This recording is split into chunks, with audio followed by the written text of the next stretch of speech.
When I first got into Seiko watches, I got to a point where I started to get a little burnt out. I owned a few and were really enjoying them, but wanted to venture out and consider other options in that $200 to $400 price range. This is what led me to Orient, more specifically, the Kamasu. My experience with the watch was, in a word, impressive. What attracted me the most was its value proposition, and once I got it in hands, I was blown away by how well built it is. A sapphire crystal, an in-house movement with a date complication, and a case that is both polished and brushed really well, what's not to like? I'm not sure why though, but my experience with Orient did stop there. I do still own the Kamasu and wear it from time to time on different leather straps. The other day, I was checking out the Orient website to see what they've been up to lately, and they did the same thing they've done before.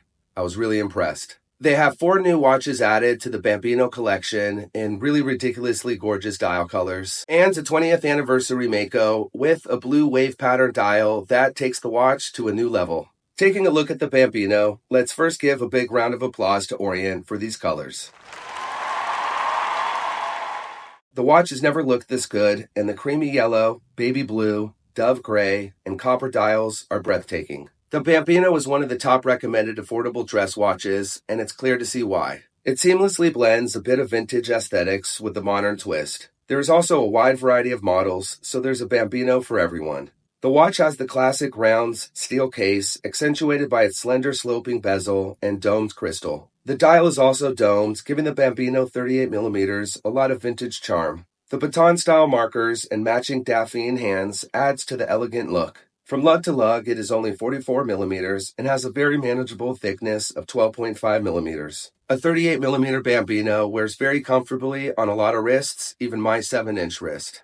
I also appreciate the sizable crown that makes adjusting the time and date easy, but even more beneficial is it adds character to the minimalistic design. Flipping the watch over, there's an exhibition case back showing off the Bambino 38's in-house caliber F6724. The self-winding movement features a 40-hour power reserve and has an accuracy of plus 25 to minus 15 seconds per day. Not any spectacular specs, but it is in line with Seiko and acceptable in that $330 retail price tag. I do have a little bit of sad news though. These watches are limited to only 360 pieces for each color. Let's switch things up a bit and take a look at the Mako. Let's dive into it and take a look at the Mako.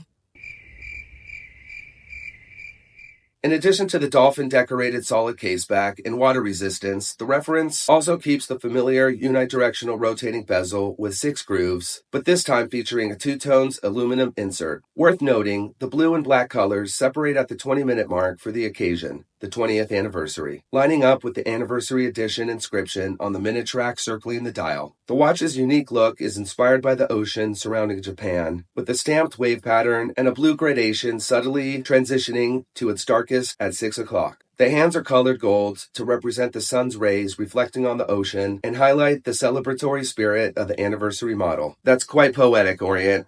I like it. The stainless steel case is 41.8mm and protects the in-house caliber F6922. The movement features a 40-hour power reserve, self-winding, and has an accuracy of plus 25 to minus 15 seconds per day. The Orient Mako 20th Anniversary Limited Edition is limited to 3,000 pieces. I am optimistic Orient will make these style colors part of the permanent collection, but we'll have to see. I'm curious, did any of you buy one of these Bambinos? If so, let me know in the comments what color you got and what your thoughts are.